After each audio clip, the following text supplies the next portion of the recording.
জুমার নামাজের পরে 7 বার সূরা ইখলাস, 7 বার সূরা ফালাক, 7 বার সূরা নাস পড়বেন। আর এই সূরাগুলা 3টা সূরা আমরা সবাই পারি।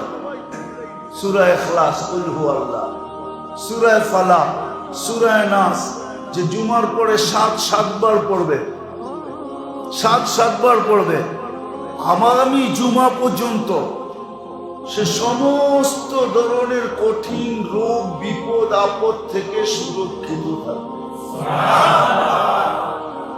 আল্লাহ তো দিছিলেন, নিয়মও দিছে, পদ্ধতিও দিছে, মেডিসিনও দিছে। আবার বলছে এই 3 সূরার সাথে যদি সূরা ফাতিহা 7 বার মিলায় নাও তাহলে তোমার পিছনের গুনাহ মাফ। পিছনের গুনাহ, আগে পিছের গুনাহ মাফ, পিছনের না আগেরটাও মাফ।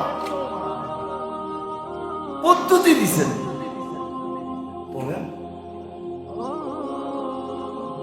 পড়েন, পদ্ধতি দিছেন। শিখতে হবে, পড়তে হবে, করতে হবে, তাইলেই সুরক্ষিত থাকা যাবে। আল্লাহ আমাদের খারাপ চান না। হায় হায়, আমরা বুঝে শেষ করতে পারতেছি না। এই জন্যই তো সময় আসে আল্লাহ বিরাট বিরাট গিফট আমাদেরকে দিতে থাকে।